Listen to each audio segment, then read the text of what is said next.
जय भीम, जय भारत, जय संविधान।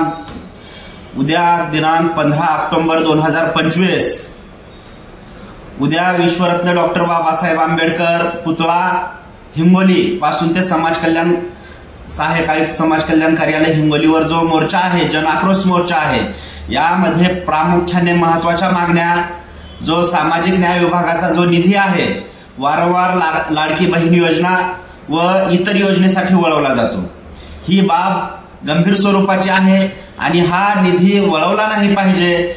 जो दलित आदिवासी बौद्धांचा हक्काचा न्यायाचा प्रगतीचा निधी आहे तो इतरत्र वळवून अनुसूचित जाती जमातींच्या नागरिकांवरती अन्याय होतोय, हा निधी इतरत्र वळवू नये म्हणून राजस्थान सरकारप्रमाणे बजेटचा कायदा झाला पाहिजे, ही अतिशय महत्वाची मागणी आहे।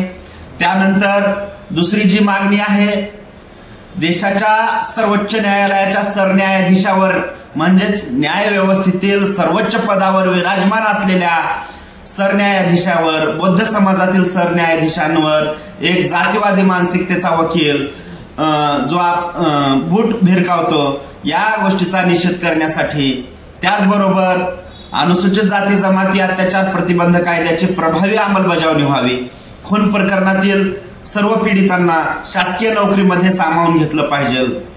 त्यामध्ये नांदुसा येथील जो खून मर्डर आहे त्यामध्ये जे हिंगोलीचं न्यायालय आहे, जिल्हा न्यायालय, त्यांनी आयपीसीच्या कलमान्वये आरोपींना शिक्षा सुनावलेली आहे, परंतु या गुन्ह्यामध्ये अॅट्रॉसिटी ऍक्ट प्रमाणे देखील शिक्षा झाली पाहिजे, यासाठी उच्च न्यायालयात अपील करण्याची एक महत्वाची मागणी आहे।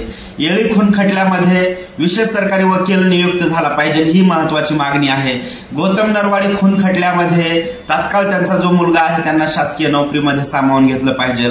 शहीद संतोष पवार जे तलाठी आहेत, महाराष्ट्रभर गाजलेलं जे खून प्रकरण आहे यामध्ये कुटुंबाचं पुनर्वसन झालं पाहिजे, शासकीय नोकरीमध्ये सामावून घेतलं पाहिजे। अशा अनेक महत्वाच्या मागण्या घेऊन अन्याय अत्याचारग्रस्तांचे जवळजवळ 2 कोटीपेक्षा जास्त रुपये या हिंगोली जिल्ह्याच्या प्रशासनाने बुडवलेले आहेत, ते परत मंजूर करून पीडितांना दिले पाहिजे। अशा अनेक महत्वाच्या मागण्या आहेत, जे हिंगोली उपविभागीय पोलीस अधिकारी कार्यालय हिंगोली ग्रामीणचे जे सध्याचे उपविभागीय अधिकारी आहेत राजकुमार केंद्रे, यांच्यावर अनुसूचित जाती जमाती अत्याचार प्रतिबंध कायद्याच्या कलम 4 प्रमाणे गुन्हा दाखल झाला पाहिजे। सर्व मागण्या सनदशीर कायदेशीर आहेत, सर्व मागण्यांना कायद्याचा आधार आहे, कायद्यामध्ये तरतुदी आहेत, म्हणून उद्याचं हे आंदोलन महत्वाचं आहे। या आंदोलनामध्ये लाखोच्या संख्येने भीम अनुयायी आणि दलित आदिवासी बौद्ध मातंग चर्मकार समाजातील सर्व नेते कार्यकर्ते, आंबेडकरी संघटनेचे पक्षाचे सर्व नेते कार्यकर्ते, पदाधिकारी सर्व आपले गट तट विसरून लाखोच्या संख्येने सहभागी होणार आहेत। परत मी सर्व जाती धर्मातील कार्यकर्त्यांना, नेत्यांना, आंबेडकरी समाजातील नेत्यांना, कार्यकर्त्यांना, पदाधिकाऱ्यांना आवाहन करतोय की सर्वांनी या आंदोलनामध्ये मोठ्या ताकदीने आपले गट तट हेवे दावे सर्व बाजूला सारून सहभागी व्हायचं आहे।